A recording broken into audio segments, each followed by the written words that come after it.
Isang pagpalang umaga po sa oras na to. Tayo po ay makasasambang muli sa ating Panginoon sa pamamagitan ng online service. Sige po, atin pong ipag-pray ang ating pagsamba. Father God, sa oras na to, muli kaming lumalapit at sasamba sa iyong dakilang pangalan. Salamat, Panginoon, na ikaw ang patuloy, Lord, na maitaas sa bawat isa, Panginoon. Panghawakan mo po ang aming mga puso, ang aming mga isipan. Panginoon, na maging maayos, Panginoon, ang aming pagsamba, Panginoon. Pagharihan mo rin, Lord, ang mensahe na patuloy na dadalhin ng aming puso. Na ikaw po maitaas, para ngala ng iyong dakilang pangalan.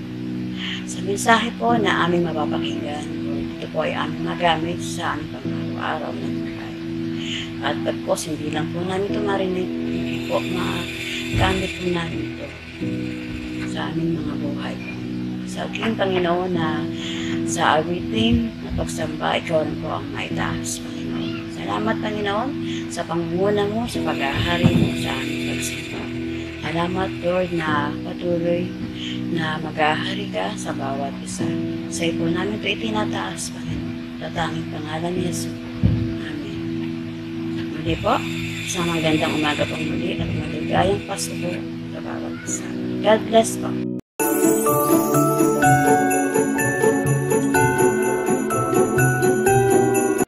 Magandang araw po sa ating lahat, mga kapatid. Tayo po ay sama-samang umawit ng awiting ito, nagsabing, "You are my hiding place." You are my hiding place. You always fill my heart with songs of deliverance.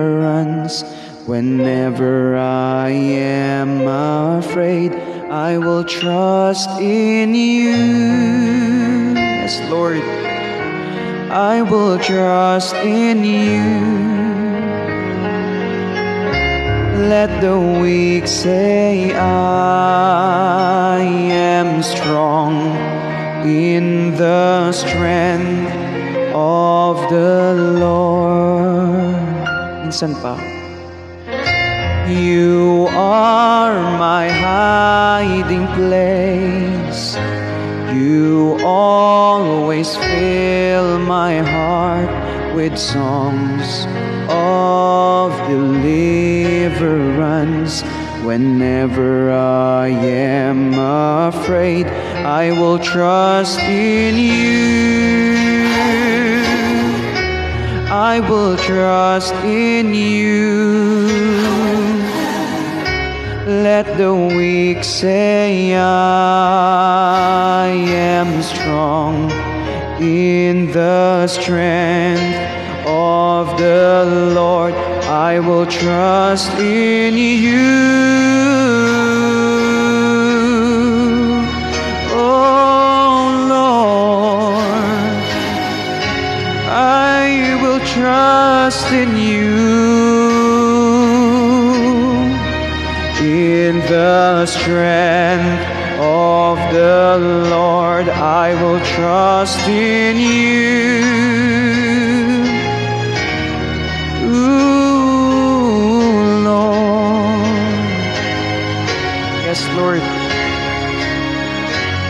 Uli po nating sariwain na ang pangako na Panginoon na lahat ng oras ay pwede tayo magtiwala sa Kanya.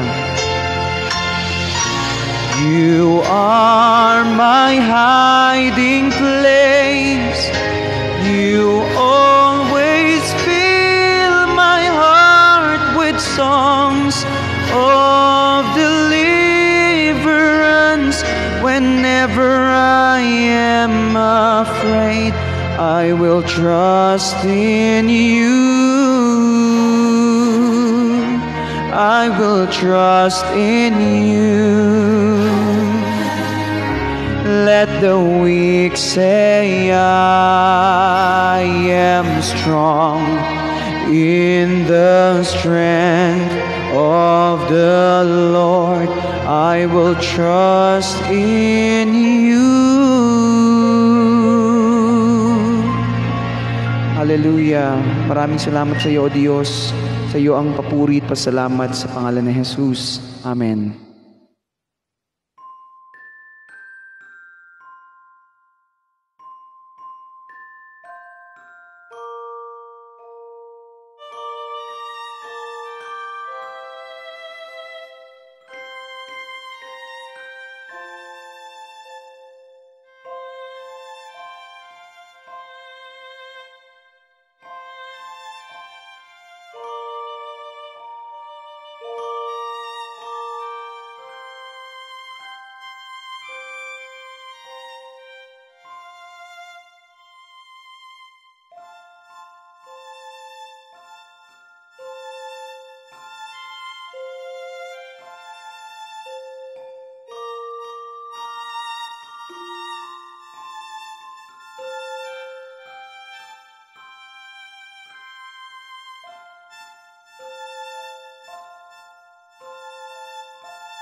Isang mapagpalang umaga po sa lahat. Purihin po ang Diyos sa umagang ito. Sa pribileyo na tayo po ay malayang makasamba sa ating Diyos na buhay. Diyos na makapangyarihan sa lahat at Diyos ng kabanal-banalan. Magsimula po tayo manalangin, samahan niyo po ako. Amang banal na makapangyarihan sa lahat. Maraming pong salamat sa bagong buhay, sa bagong pag-asa. Maraming pong salamat sa malayang pagsamba.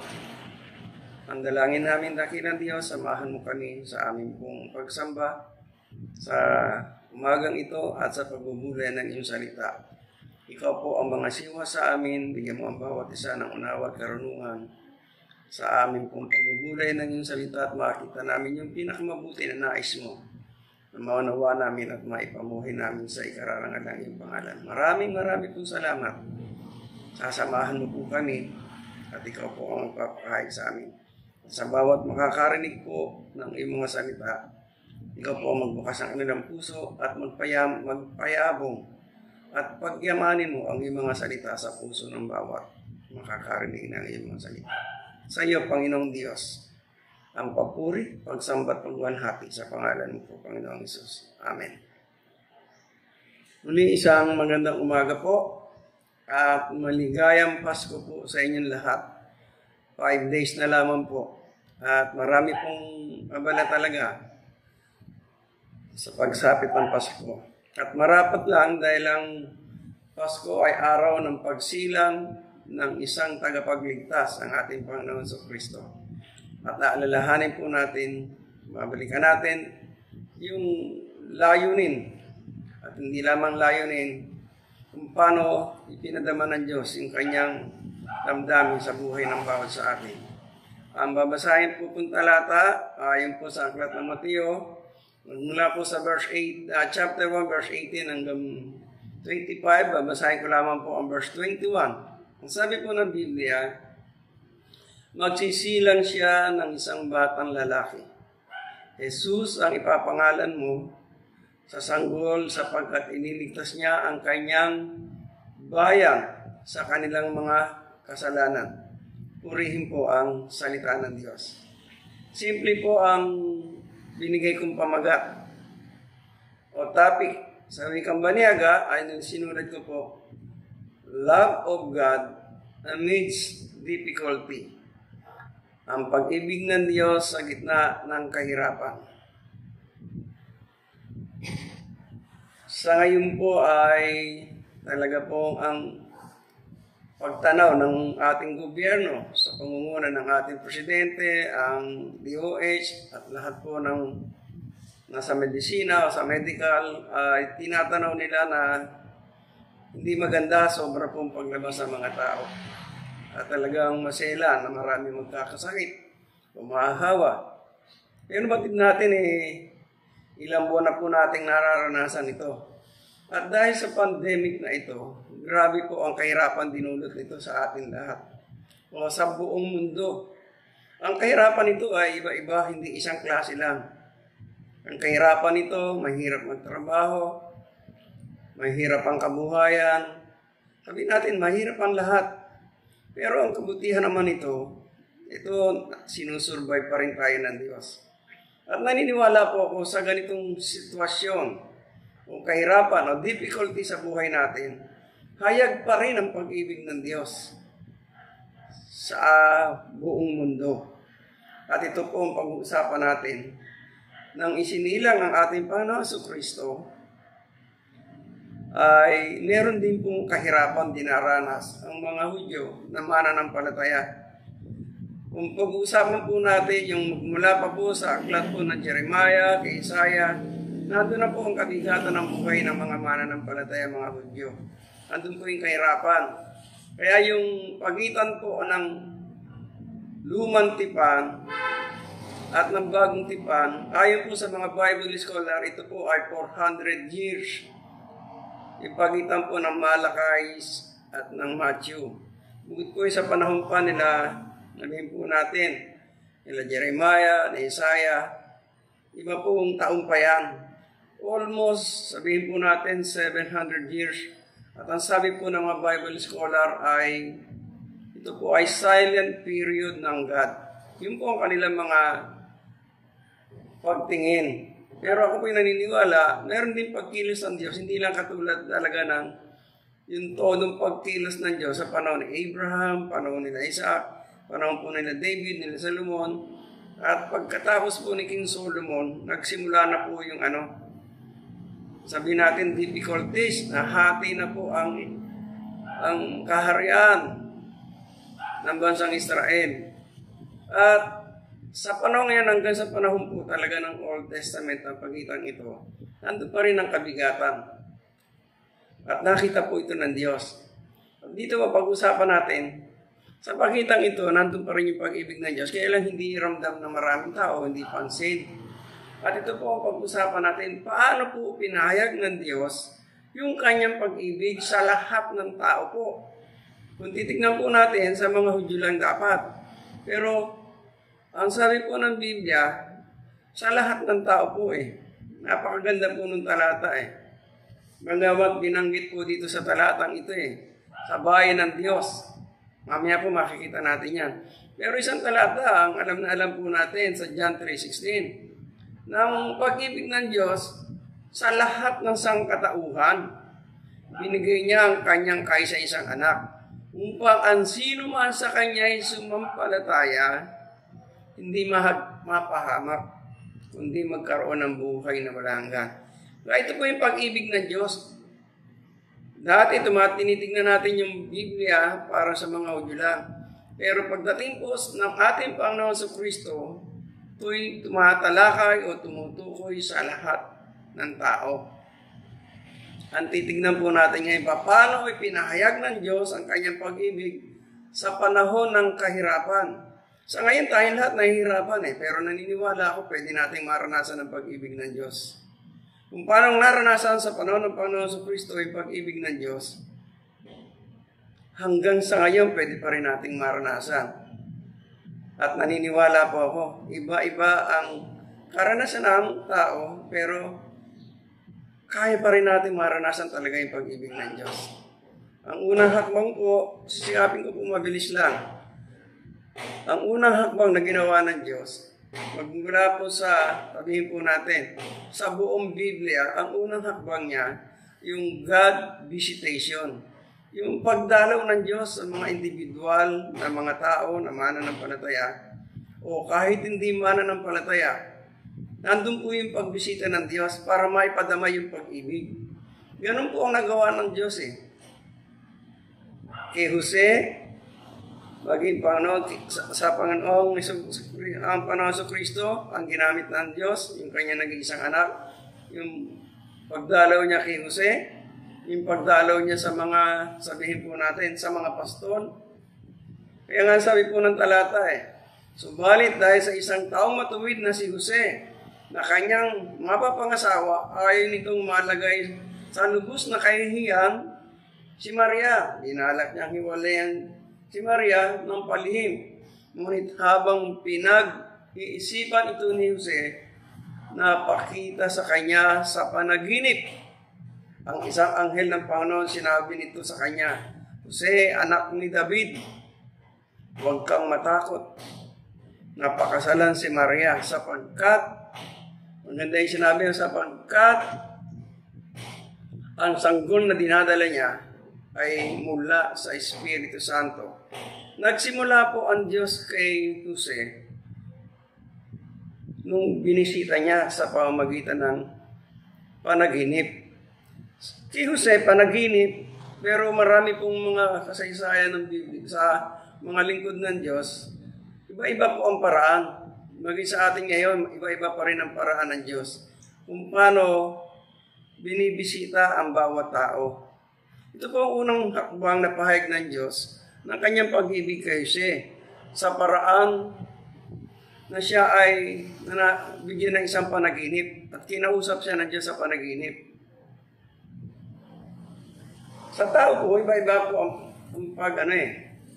ang paraan ng Diyos. Pero ang Biblia po ay nagsasabi, ang Diyos ang unang gumagawa ng hakbang, hindi ang tao. Kala ng marami, ang tao ay kusang lumalapit, Hindi po eh. Ang nangyayari po sa tao, kung kailan mayroong difficulties, kahirapan, naiisip ang Diyos. Pero wala pang nagagawang hakbang. Pero naniniwala po ako, pag dumarating yung kahirapan, halimbawa po ngayong pandemic, ang tao lagi naalala ang Diyos eh. Pero naniniwala po ako yan ang pagkilos ng Diyos sa ating panahon ngayon. Dahil ang Diyos po ang unang gumagawa ng hakbang, hindi po ang tao. Marahil paraan din ng Diyos sa atin lahat ito. Yung nangyayari pong pandemic. Ang sabi po sa unang 1, chapter 4, verse 9 and 10, nihayag ng Diyos ang kanyang pag-ibig sa atin nang isugo niya sa mundo ang kanyang kaisa-isang anak upang magkaroon tayo ng buhay sa pamamagitan niya. Ito ang pag-ibig. Hindi sa inibig natin ng Diyos, kundi tayo ang inibig niya at isinugo niya ang kanyang anak upang maging handog para mapatawad ang ating mga kasalanan. Ang kapahayagan ng pag-ibig ng Diyos sa atin, sinugo niya ang kanyang nag-iisang anak. Yang kapahayagan na yan, makita natin, pagka narinig natin yung pangalan ng Panginoong Jesus, kahit pa paano mababagabag, kahit sinong tao.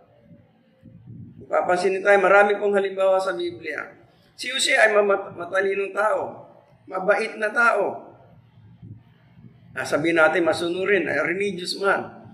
Pero kailangan pa rin siyang dalawin ng Diyos. Ibig sabihin po, kahit ano ang kalagayan sa buhay ng tao, kailangan natin ang pagdalaw ng Diyos. Magbibigay po ako ng ilang mga halimbawa. Si Apostol Pablo, a religious man pero killer. Sa aklat ng mga gawa, napansin natin, si Pablo po siya po ay mamamatay tao ng lahat ng Kristiyano. Mga una-unang Kristiyano. Pero ano siya? Sinedrin siya, sabihin natin leader siya ng isang grupo ng pananampalataya. Pero, sa kabila nun, sa pagsisikap niya, dinalaw siya ng Panginoong Hesus. Kinausap siya. At yun ang pagdalaw niya. Ibang klase, yung personal. Meron pa isang mayaman sa Biblia, sa Acts chapter 10. Si Cornelio, isang taong mabait, mapanalanginin, matutulungin sa tao. Pero dinalaw din siya ng anghel ng Diyos. Pinatawag ng Diyos si Pedro. Ang inutusan ni Cornelio, si Pedro. Yung kanyang tauhan para sundin si Pedro. Para makinig ng mensahe ng Diyos. At doon nanampalataya si Cornelio. Ganon din si Pablo. Nanampalataya. Ibig lang sabihin po, ito po unang hakbang ng Diyos, yung dalawin tayo. Ito nga ang ibig sabihin po nito, kahit anong kalagayan sa buhay ng bawat sa atin, ang pandemic na ito, isang uri ng pagdalaw ng Diyos sa atin lahat. Pwede ngayon nakikinig ka. Baka hindi mo naisip, isa ka sa kinakausap ng Diyos. Iba-iba po ang paraan ng Diyos. Maging sensitibo ka sa pagbisita ng Diyos. Kay Jose, panaginip. Face to face kay Pablo, kaya nabulag siya. Si Cornelio, sa panahon ng kanyang pananalangin, kinausap siya ng anghel ng Diyos. Iba-iba ang paraan ng Diyos. Pwedeng ikaw, nakikinig ka ngayon. Baka kinakausap ka ng Diyos. Yan ang unang hakbang. So, maging attentive tayo sa presensya ng Diyos. Yung pangalawa po, sa paghahayag ng pag-ibig ng Diyos. Tulad ng sabi ko, hindi naman po kailangan mahaba God fulfill His promise to all mankind. Sa lahat ng tao. Ang sabi po dyan sa verse 21 hanggang 23. Yan po sa Mateo po, basahin po natin.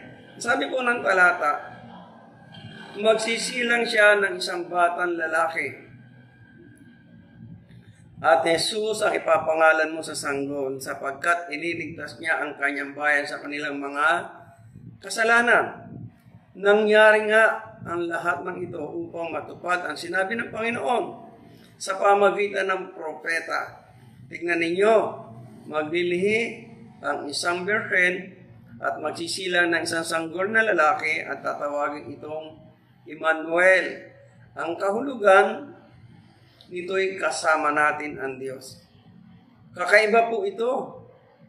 Ang tutuparin pangako ng Diyos, pwede mo nang makausap personal ang Diyos eh. Ang mga Hudyo, meron silang mga pare para himingi ng tawad sa Diyos, dadalhin sa templo. At wala silang karapatan pumasok sa templo para makausap ang Diyos sa lumang tipan. Pero ito, ang katuparan ng pangako ng Diyos na isisilang ang isang, sabihin na isang batang lalaki ng isang birhen maglilihi. Ang tatawag dun sa kanyang anak ay Emmanuel. Ang ibig sabihin nito, kasama natin ang Diyos. Ito po isang magandang pangako na sabihin natin matutupad ang pangako ng Diyos. Tingnan natin po kung saan nakasulat po binanggit na hula ng propeta. Sinabi po sa Isaiah chapter 7 sa verse 14, dahil dito, si Yahweh mismo ang magbibigay sa inyo ng palatandaan. Maglilihi isang dalaga, magsisilang ng isang sanggol na lalaki, at tatawagin sa pangalang Emmanuel. Yan po sa kapanahunan pa ni Propeta Isaiah. Matapos pumahati ang kaharian ng Israel, sa pangunguna po ni Haring Solomon, dahil sabihin natin maraming pagkukulang, tuloy-tuloy po yung hindi magandang pagkakalagayan ng Israel. Hanggang sa ang Diyos ang gumawa ng hakbang. Sinabi niya kay Propeta Isaiah para sabihin sa bansang Israel, ito. At hanggang ngayon, yan pa rin po ang hinihintay ng marami pong mga Hudyo. Anong gagawin itong lalaking ito? Ang sabi po dyan sa Isaiah, chapter 9, verse 6, sapagkat isisilang ang isang sanggol na lalaki para sa atin. Ibibigay sa kanya ang pamamahala at siya'y tatawaging kahangahangang tagapayo, makapangyarihan Diyos, wala hanggang Ama, prinsipe ng kapayapaan. Yung palang isinilang na Jesucristo na ipinangako sa bansang Israel. Pansinin niyo po, ang Panginoon Jesucristo na itatawag na Emmanuel ay isa sa atin, siya pala ang magiging tagapamahala. Siya pala ang magiging tagapayo. Ang tatawaging kahangahangang tagapayo, hindi basta tagapayo lang. Makapangyarihan Diyos, wala hanggang Ama, prinsipe ng kapayapaan. Ito yung Jesucristong isinilang na pangako na magbibigay sa atin. Sa atin lahat. Ang pagsilang ng Panginoon Jesucristo ay pangako sa katuparan sa panahon ng kahirapan. Imagine niyo sa panahon po ni Isaiah, hanggang sa 400 years, hanggang 700, sabihin natin, yung pakita ng New Testament and Old Testament. At ang pagsilang ng Panginoon Jesucristo, ito na yung katuparan hanggang sa panahon natin ngayon. Ang Panginoon Jesucristo lamang ang magbibigay ng tunay na kapayapaan sa buhay ng tao sa panahon ng kahirapan, ng kabigatan sa buhay, katulad ngayon, nangyayari sa ating mundo. Hanggang sa ngayon, kontrolado ng ating Panginoon Jesucristo, ng ating Diyos, ang mundo. Siya lang ang may kakayanan magbigay ng tunay na kapayapaan sa buhay natin. Sa lahat ng tao, ang naghihintay lang sa atin, maganda ito, yung desisyon natin. Payag ka ba ang Panginoong Hesus ang maging tagapayo mo? Siya ang mamamahala sa buhay mo. Siya ang magiging Diyos ng buhay mo. Siya ang magiging talagang prinsipe sa buhay mo, naghahatid ng kapayapaan. Pagka nangyari, ang ibig lang sabihin nun, ang pagsilang ng Kristo, pumayag ka, mararanasan mong kasama mo ang Diyos. Kasi ang ibig sabihin ng Emmanuel, kasama natin ang Diyos. Pagkasama na natin ang Diyos, siya ang mangangasiwa, mamamahala sa buhay natin. Siya ang magpapayo sa atin at mararanasan natin ang kapayapaang mula sa ating Diyos. At yan po, hatid ng Pasko, ang pagsilang ng Panginoon Jesucristo. Kaya dapat pinagdiriwang, isineselebrate ang Pasko dahil isinilang ang naghahatid ng kapayapaan. Sa kabila ng kahirapan, mararanasan ng kapayapaan. Pumayag lang po tayo na siyang mamahala sa buhay natin. Siya magiging tagapayo natin. Siya lang ang asahan natin maghahatid sa atin ng kapayapaan. At naniniwala po ako, naranasan ni Jose at ng mga naunang mananampalataya sa atin. At yan po ang titignan natin. At napakahalaga niyan sa panahon ng pandemic na ito. Andyan po ang tunay na pag-ibig ng Diyos na maghahatid ng kapayapaan, maghahatid sa atin ng kagalakan. Ang kailangan lang, ang desisyon natin lahat. Ang ikatlong bagay na pag-usapan natin, paano po hinayag ng Diyos ang kanyang pag-ibig? Napakahalaga po na makita po natin ito sa buhay natin lahat. Sino man sa atin, yung pagdalaw ng Diyos. Pangalawa, pagtupad ng kanyang pangako sa mundo. Ang pangatlo, God's salvation, ang pagliligtas ng Diyos. Ang sabi po sa verse 21, magsisilang siya ng isang batang lalaki at Jesus ang ipapangalan mo sa sanggol sapagkat ililigtas niya ang kanyang bayan sa kanilang mga kasalanan. Naranasan kaya ito ni Jose at ng mga naunang mananampalataya yung kaligtasan?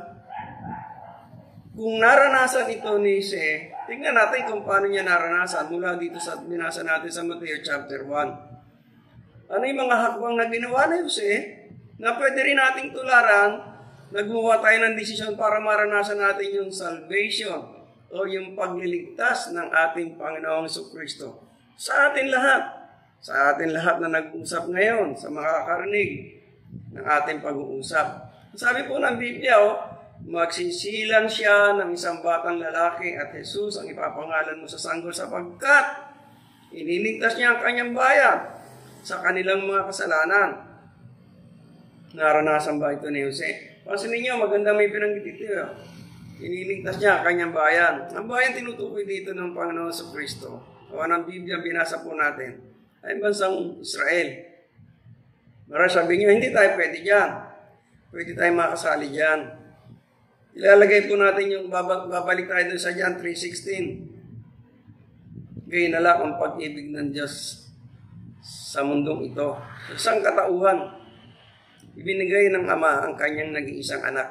Kung kaisa-isang anak, ang sino man sa kanya ay sumampalataya, sino man, hindi mapapahamak, kundi magkakaroon ng buhay na wala hanggan. Ang kaligtasan tinutukoy po dito, napakaganda. Ililigtas sa kanilang mga kasalanan. Kapag napawi yung kasalanan, pwede makapasok sa kaharian ng langit. Kaya napako ang Panginoon Jesucristo sa krus ng Kalbaryo upang akuin ang kasalanan ng mga taong papayag na ang Panginoong Hesus ang mamahala sa Kanya. Tingnan po natin yung mga talata kung paano po natin titingnan ang ginawang desisyon itong sabihin natin si Jose. Una po, yung hakbang ni Jose. Hear the message. Pinakinggan niya ang mensahe ng anghel. Ang sabi po sa verse 24, nung kinausap ng Diyos, ng anghel ng Diyos si Jose, sa panaginip, na parang totoong nangyari sa kanya. At nang sabi po sa verse 24, nang magising si Jose, sinunod niya ang utos ng anghel ng Panginoon at pinakasalan si Maria. Ito po yung senaryo Pansinin niyo po, nalaman ni Jose na si Maria ay nagdadalang tao. Ikakasal na sila. Alam niya, hindi kanya yan. Kaya nagplano siya na hiwalayan. Pero Nakita ng Diyos hiwalayan niya. Ginawa ng Diyos, sinubo yung anghel. At kinausap siya. Sa pamagitan ng panaginip, dinalaw siya. Huwag kang matakot ng pakasalan mo si Maria. Sapagkat ang isisilang niya ay mula sa Espiritu. Sa panaginip po yun. At nung magising siya, saan natatakot po si Jose? Mahirap ata mag-alaga na hindi ko anak. Mahirap tanggapin niya sa kultura ng mga Hudyo. Ito yan Miski na sa panahon natin ngayon ang hirap ata tanggapin. Kakasal kayo mga pangasawa mo, buntis hindi mo naman. Pero, ang ginawa po ni Jose, pinakinggan niya yung mensahe. Nirespeto niya yung aral ng Diyos. Nagsugo ang Diyos, tinanggap niya yung aral. Sa pakikinig niya, pinakinggan niya. Maraming tao ngayon nakikinig ng mensahe ng Diyos. Ang mensahero ng Diyos, sabihin natin pare, ministro, pastor, o ilang mga preacher. Pinakinggan ba natin ang mensahe ng Diyos? O itong pagbinasa natin ng Biblia, ito yung mensahe ng Diyos. Pag sinabing pinakinggan, katulad ni Jesus, sinunod. Yan po ang unang ginawa ni Jose. Pakikinig. Kaya nga po ang sabi dun sa Romans 10:17, mula sa pakikinig at sa pakikinig, sabi po ng Biblia, ng pangangaral patungkol kay Kristo, dumarating ang pananampalataya.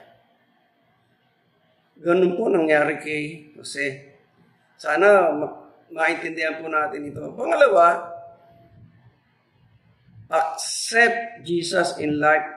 Yung pong ginawa po ni Jose, tinanggap niya si Jesus kahit hindi niya anak. Kahit sa gitna ng kahihiyan, sa anuman sasabihin ng tao, natatanggapin niya hindi naman si Maria ang pinag-usapan na dito, si Jose, si Jesus Christ na. Tinanggap niya si Jesus. At yun ang isang mahalaga. Ang utos ng Diyos kay Jose, pangalanan mo siya na Jesus. Ang batang ito. Ang sabi po dun sa verse 25 ng Matthew chapter 1. At nung sila ay panganak na, mapapansin niyo po ngunit hindi niya sinapingan si Maria hanggang magsilang ito ng isang anak na lalaki. At Jesus nga ang ipinangalan ni Jose sa sanggol. Hindi lamang sa sumunod, kundi talagang tinanggap niya. Kinilala niya si Jesus. Dapat matutuhan natin tanggapin si Jesus sa buhay natin. Alam niyo po, pag sinabi natin tinanggap natin si Jesus, doon pa lang tayo magiging bahagi ng Diyos. At doon natin mararanasan yung sinabi, sumasa atin ang Diyos. Ang sabi po ng isang talata, ito po pangkaraniwang binabanggit po ito, pero gusto ko pong basahin. Sa John chapter 1 sa verse 12. Ganito po ang sabi ng Biblia. Subalit ang lahat ng tumanggap, Joseph accept Jesus in his life. Kaya sabi, subalit ang lahat ng tumanggap at sumampalataya sa Kanya ay bibigyan niya ng karapatang maging mga anak ng Diyos. Tumatalakay na po ito sa lahat ng tao. At hindi na pinag-uusapan dito kung anong lahi, kung anong reliyon, anong kalagayan sa buhay. Subalit ang lahat ng tumanggap. Ito ang ginawa ni Jose. Tinanggap niya si Jesus Ang iba dyan, kukunin niyo asawa, pero bahala ka sa anak mo. Pero siya hindi. Si Jose po, kinilala. At yan po ang isang mahalaga. Totoo bang kinikilala mong si Jesus ang Diyos? Tagapamahala ng buhay mo. Siya lang ang maghahatid sa iyo ng kapayapaan. Pangatlo, believe in Jesus in life. Yan po ang ginawa ni Jose. Kung babalik tayo dun sa verse 21 magsisilang siya na isang batang lalaki at papangalan mo sa sanggol sapagkat ililigtas niya ang kanyang bayan. sa kanilang mga kasalanan. At ang bayan niya lang ang tinukoy. Ibig sabihin, ang tinutukoy dito, manampalataya ka kay Jesus. Binasa natin sa John 1:12, tumanggap at nanampalataya. Yan ang ginawa ni Jose. Yan po ang ginawa niya. At pagka ginawa niya yan, magiging kabahaging ka kay Kristo. Magiging bayan ka ng Diyos. Ang sabi po dyan sa Efeso 1:13, kayo man ay naging bayan ng Diyos. Matapos ninyong marinig ang salita ng katotohanan, ang magandang balita na nagdudulot ng kaligtasan. Sumampalataya kayo kay Kristo, kaya't ipagkakalob sa inyo ang Espiritu Santong ipinangako ng Diyos bilang tatak sa pagkahirang sa inyo. Ito po yung pangako ng Diyos. Ito po yung napakaganda na magiging bahagi tayo ng bayan ng Diyos. Yung kaligtasan, matatamo. Sabi po ng Biblia, sapagkat ililigtas niya ang kanyang bayan sa kanilang mga kasalanan. Ang lahat lamang na makakasama sa pagtubos ng kanyang kasalanan, yung marinig ang salita ng katotohanan, ang mabuting balita, tanggapin at sumampalataya sa Panginoong Kristo. Magiging bayan siya ng Diyos at mararanasan niya ang pagiging anak ng Diyos. Sa lahat po, sa panahon po ng kahirapan ngayon, pwede nating maranasan ng kapayapaan. At ito po yung pagdalaw ng Diyos sa atin, itong oras na itong pag-uusap natin. Yung kanyang pag-ibig na nais niyang ipahayag sa atin, maranasan natin ng kapayapaan. Nais niyang maranasan natin ang lubos ng pagliligtas, nakasam ng tao sa panahon ng pandemic na ito. Ang isang hakbang lang, narinig mong salita ng katotohanan, ang mabuting balita. Tanggapin mo si Jesus, ang ating Panginoon Kristo, sa iyong buhay, manalig ka ng buong puso na siya ang Panginoon at Diyos ng iyong buhay, at ang pagkapako sa krus ng ating Panginoong Jesus, matutubos ang lahat ng kasalanan mo. Manampalataya ka, sapat ang ginawa ng Panginoong Jesus sa krus ng Kalbaryo. Handa ba kayong sumampalataya? Anihan ko po kayong manalangin. Sumunod po kayo, gawin niyo po itong personal na panalangin. Amang banal na makapangyarihan, salamat sa iyong pag-ibig. Isinugo mo ang iyong nag-iisang anak. Sa pamagitan ng pagsila ng isang birhen dalaga, isinilang ang Panginoon Kristo na siyang tutubos at magliligtas sa aming kasalanan. Ama, ang dalangin ko po, patawarin mo po ako, linisin sa lahat ng kalikuan. Mula ngayon, pumasok ka sa aking buhay. Ikaw na ang mamahala sa akin. Tinatanggap kita na ikaw na ang aking tagapayo, mamamahala sa aking buhay. Ikaw na ang hari ng aking buhay. At nananampalataya po ako sapat na ang ginawa mo sa krus ng Kalbaryo. Salamat po. Sinulat mo ang aking pangalan sa krus ng buhay. Ito po ang aking panalangin sa pangalan mo po, Panginoong Hesus. Amen. Amen. Sa magandang umaga po, puri po ang ating Diyos. Hallelujah. Praise the Lord. Amen. Amen.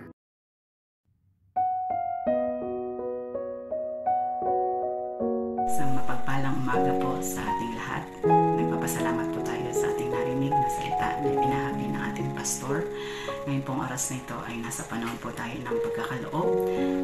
Ating pong basahin sa Bilang chapter 18 verse 26. Ganito po ang sinasabi. Sabihin mo sa mga Levita, pagtanggap ninyo sa ikasampung bahagi ng mga Israelita, ihahandog ninyo kay Yahweh ang ikasampung bahagi noon. Sa makatuwid ay ang ikasampung bahagi ng ikasampung bahagi. So, ito po yung ating tithes o yung para sa Panginoon ay ibibigay po natin. Naranasan na po ba natin sa buhay natin na ibigay yung the best para sa Panginoon? At kahit kailan po, hindi po nagkukulang Panginoon. Isusustain ng God yung blessing sa atin financially po. Huwag po tayong manghinayang sa ibibigay sa Panginoon o gumagawa man ng kaaway sa ating isipan. Mga alalahanin, subukin po natin na bago po tayo magkaloob, ipag-pray po natin sa Panginoon at magiging magaan ang pagbibigay para sa Panginoon. The Lord will bless us more that we cannot contain. Ibubuhos ng God yung pagpapala sa atin.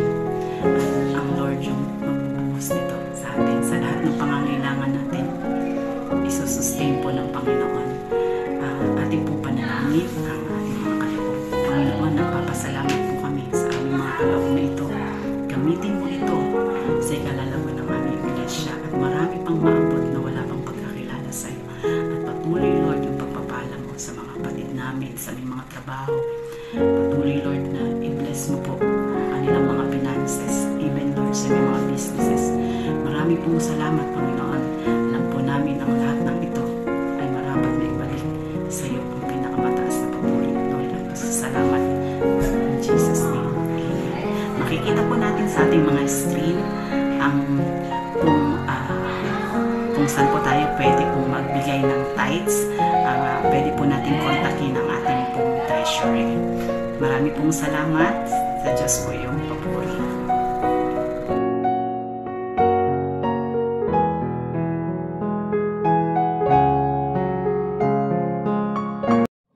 Salamat po sa mabiyayang mensahe ng ating Panginoon sa umagang ito. Tayo po ay magtatapos sa isang pananalangin. Aming Ama, aming Diyos, pinupuri ka namin, pinasalamatan ka namin sa oras na ito. Salamat sa mensahe na aming narinig. Naway pagpalain niyo po, Panginoon, ang lahat ng kapatiran sa IRM Kaunlaran at sa lahat ng mga nakarinig ng inyong mensahe. At nawa, Panginoon, maisapamuhay po namin ito sa aming buhay sa araw-araw. Ito po ang aming dalangin na may pasasalamat sa pangalan ng aming Panginoong Hesus. Amen at amen.